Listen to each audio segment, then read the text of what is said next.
ಸದ್ಯಕ್ಕೆ ನನ್ನ ಓಟು ನನ್ನ ಮಾತು ಕಾರ್ಯಕ್ರಮದಲ್ಲಿ ಮೈಸೂರು ನಗರದ ಮತದಾರ ಬಂಧುಗಳು ಏನು ಹೇಳ್ತಾರೆ ಬನ್ನಿ ಕೇಳೋಣ. ಮೈಸೂರು ಕೊಡಗು ಲೋಕಸಭಾ ಚುನಾವಣೆ ಈಗ ಕಾಂಗ್ರೆಸ್ ಇಂದ ಈಗ ಎಂ ಲಕ್ಷ್ಮಣ್ ಅವರು ಇದ್ದಾರೆ, ಬಿಜೆಪಿಯಿಂದ ಯದುವೀರ್ ಮಹಾರಾಜ್ ನಿಂತಿದ್ದಾರೆ. ಸೊ ನಿಮ್ಮ ಓಟ್ ಯಾರಿಗೆ ಸರ್? ನಮ್ಮ ಓಟು ಇವಾಗ ನಾವು ನಮ್ಮ ಒಪಿನಿಯನ್ನ ಆ ಟೈಮಲ್ಲಿ ಮತಗಟ್ಟೆ ಟೈಮಲ್ಲಿ ಎಲೆಕ್ಷನ್ ಮಾಡುವಾಗ ಖಂಡಿತ ಅವಾಗ ಹೇಳ್ತೀವಿ ಸರ್. ಅದೇ ಟೈಮಲ್ಲಿ ಅಲ್ಲಿ ತನಕ ಏನು ಯೋಚನೆ ಮಾಡಲ್ಲ. ಇಲ್ಲ ಸರ್, ಯಾರು ಮೈಸೂರು ಅಭಿವೃದ್ಧಿಗೋಸ್ಕರ ಪಣ ತೊಡ್ತಾರೋ ಅವ್ರಿಗೋಸ್ಕರ ನಮ್ಮ ಸಪೋರ್ಟ್ ಯಾವಾಗಲೂ ಇದ್ದೇ ಇರುತ್ತೆ. ಓಕೆ, ಯಾರಾಗಬೇಕು ಪ್ರಧಾನಿ ಅಂತೀರಾ? ನರೇಂದ್ರ ಮೋದಿ ಅವರು ಅಥವಾ ರಾಹುಲ್ ಗಾಂಧಿ ಅವರು?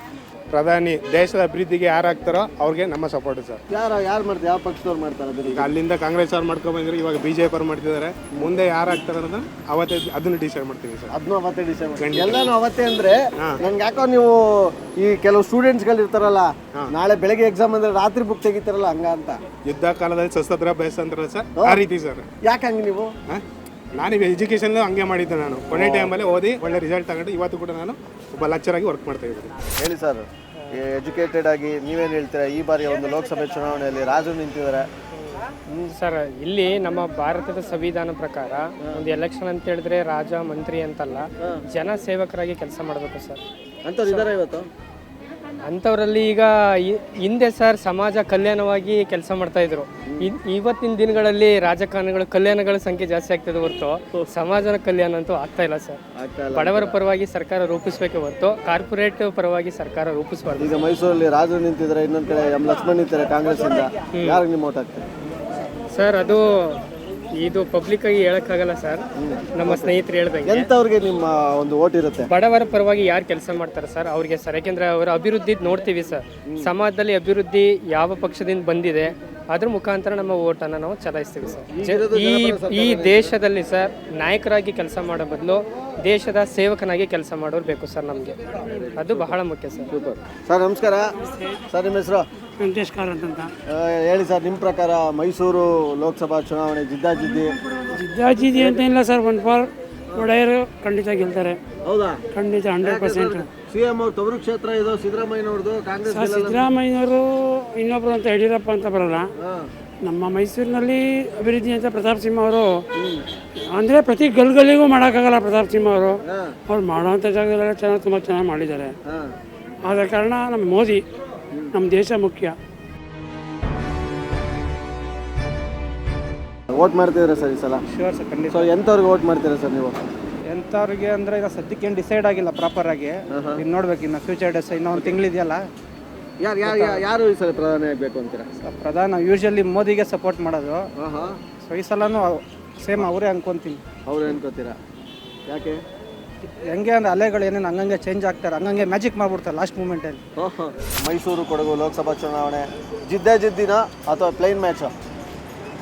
Plane match. ಪ್ಲೇನ್ ಅಂತೇನು ಜಿದ್ದೆ ಇಲ್ಲ. ಏನು ಸರ್, ಸಿದ್ದರಾಮಯ್ಯ ತವರು ಕ್ಷೇತ್ರ ಇದು. ಸಿದ್ದರಾಮಯ್ಯ ಮುಖ್ಯಮಂತ್ರಿ ಗೆಲ್ಸ್ಕೊಳಕ್ಕಾಗಲ್ಲ ಒಬ್ಬ ಅಭ್ಯರ್ಥಿನ? ಅಲ್ಲ ಸರ್, ಆ ಥರ ಏನಿಲ್ಲ. ಕಾಮನ್ ಆಗೈತೆ, ಕಾಮನ್ ಆಗಿ ಆಗುತ್ತೆ. ಫೈಟ್ ಏನಿಲ್ಲ ಅಂತ ಫೈಟ್ ಕೊಡೋ ಅಂತ ಫೈಟ್ ಏನೂ ಇದಿಲ್ಲ. ನಿಮ್ಮ ಓಟು? ಕಾಂಗ್ರೆಸ್ಸು. ನಿಮ್ಗೆ ಎಲೆಕ್ಷನ್ ಬಗ್ಗೆ ಗೊತ್ತಾ ಈ ಸಲ ಯಾರು ಕಂಟೆಸ್ಟ್ ಮಾಡಿದ್ದಾರೆ ಅಂತ? ಸೊ BJP ಅಥವಾ ಕಾಂಗ್ರೆಸ್ ಪರ್ಟಿಕ್ಯುಲರ್ ಕ್ಯಾಂಡಿಡೇಟ್ ಗೊತ್ತಿಲ್ಲ, ಬಟ್ ಕಂಟ್ರಿ ಅಂತೂ ಮೋದಿಜಿನೇ ಲೀಡ್ ಮಾಡಬೇಕು. ಯಾಕಂದರೆ ಒಂದು ಕಾಂಗ್ರೆಸ್ ಅವ್ರು ಏನು ಅವರು ರ್ಯಾಲಿ ಮಾಡ್ಬೋದು, ಕ್ಯಾಂಪೇನ್ ಮಾಡ್ತಾರೆ. ಸೊ ಅದರದ್ದು ವೆಯ್ಟೇಜ್ ಅವ್ರದ್ದು ಆ್ಯಕ್ಷನಲ್ಲಿ, ಈ ಥ್ರೂ ಆ್ಯಕ್ಷನ್ ಅವ್ರದ್ದು ಏನೂ ಅಷ್ಟು ಮಾಡ್ತಿಲ್ಲ ಅವರು. ಸೊ BJP ಆ್ಯಕ್ಚುಲಿ ಅವ್ರಿಗೆ ಹೇಳೋಕ್ಕೆ ಕಡಿಮೆ, ಬಟ್ ಆದರೂ ಮಾಡ್ತಾರೆ. So I think Modiji should lead the country. ಇಲ್ಲಿ ಮಹಾರಾಜರು ನಿಲ್ತಾ ಇದ್ದಾರೆ ಬಿಜೆಪಿಯಿಂದ, ಕಾಂಗ್ರೆಸ್ ಇಂದ ಲಕ್ಷ್ಮಣ್ ನಿಲ್ತಾ ಇದ್ದಾರೆ. ಸೊ ಐ ಥಿಂಕ್ ಮಹಾರಾಜರು ಬರೀ ಮೈಸೂರು ಆಳೋದಕ್ಕೆ ಸರಿ ಅಂತ ಅನಿಸುತ್ತೆ. ಯಾಕಂದರೆ ಐ ಥಿಂಕ್ ಅವ್ರಿಗೆ ಸ್ವಲ್ಪ ಪೊಲಿಟಿಕಲ್ ಆಸ್ಪೆಕ್ಟಲ್ಲಿ ಅವ್ರಿಗೆ ಸ್ವಲ್ಪ ಇನ್ನೂ ತಿಳ್ಕೊಳ್ಳೋದು ಇನ್ನೂ ಇದೆ ಅಂತ ಅನಿಸುತ್ತೆ. ಯಾಕಂದರೆ ಪೊಲಿಟಿಕ್ಸ್ ಅನ್ನೋದು ಆನೆಸ್ಟಿನೂ ಬೇಕು, ಸ್ವಲ್ಪ ನಾಲೆಡ್ಜು ಬೇಕು. ಬಟ್ ಅವರಿಗೆ ಸ್ವಲ್ಪ ಐ ಥಿಂಕ್ ಅವ್ರದ್ದು ಅಷ್ಟಿಲ್ಲ. ಮೈಸೂರಿಂದ ಮೋಸ್ಟ್ಲಿ BJP ಇಲ್ಲ ಅಂತ ಅನಿಸುತ್ತೆ. ನಿಲ್ಸಿ ಒಂದು ನಿಮಿಷ ಬಾಸ್. ನಮಸ್ಕಾರ, ನಿಮ್ಮ ಹೆಸರು? ಆಸಿಫ್. ಏನು ಮಾಡ್ಕೊಂಡಿದ್ರೆ ಆಸಿಫ್? ಓಕೆ, ಹಿಂಗೆ ಟ್ರಿಪ್ಸ್ ಬಂದ್ಬಿಟ್ರೆ ಹೆಂಗೆ ಆಸಿಫ್? ಒಂಚೂರು ಇಳಿರಿ ಹಂಗೆ ನಿಧಾನಕ್ಕೆ. ಹಂಗೆ. ನಿಮ್ಮ ಹೆಸರು? ಅಬ್ದುಲ್ ರಹಮಾನ್. ಓಕೆ, ಯಾರಿಗೆ ನಿಮ್ಮ ಓಟು ಈ ಸಲ ಲೋಕಸಭೆ ಚುನಾವಣೆಯಲ್ಲಿ? ಕಾಂಗ್ರೆಸ್ಸಿಂದ ಲಕ್ಷ್ಮಣ್ ಅವರಿದ್ದಾರೆ, BJPಯಿಂದ ಯದುವೀರ್ ಮಹಾರಾಜ್ ನಿಂತಿದ್ದಾರೆ. ಆ ಥರ ಡಿಸ್ಕ್ಲೋಸ್ ಮಾಡೋಕ್ಕಾಗಲ್ಲ. ಕರೆಕ್ಟ್. ಓಕೆ, ಈಗ ಎಂತಹ ಅಭ್ಯರ್ಥಿಗೆ ನೀವು ಓಟ್ ಹಾಕೋದು ಅಂತ ಹೇಳ್ತೀರಾ? ಜನಕ್ಕೆ ಸಪೋರ್ಟ್ ಮಾಡಬೇಕು. ಓಕೆ, ಯಾವ ಥರ ಅಂದರೆ ಡೆವಲಪ್ಮೆಂಟ್ ಪ್ರಕಾರ.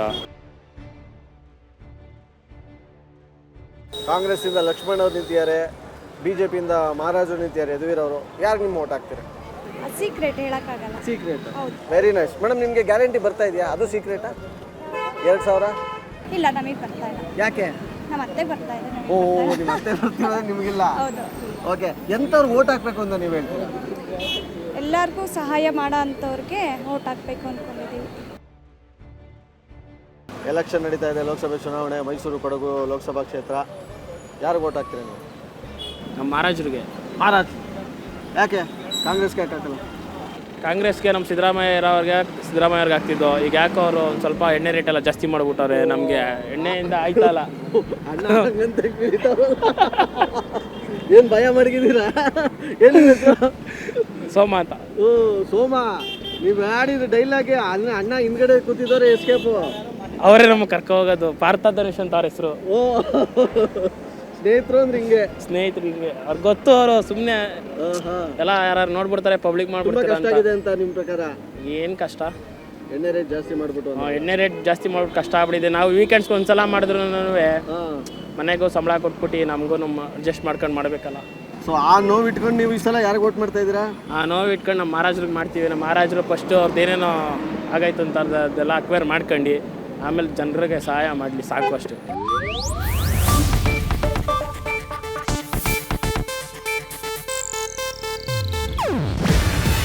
ಇದು ಏಷ್ಯಾನೆಟ್ ನ್ಯೂಸ್ ನೆಟ್ವರ್ಕ್ ಪ್ರಸ್ತುತಿ. ನೀವು ನೋಡ್ತಿದ್ದೀರಾ ಏಷ್ಯಾನೆಟ್ ಸುವರ್ಣ ನ್ಯೂಸ್.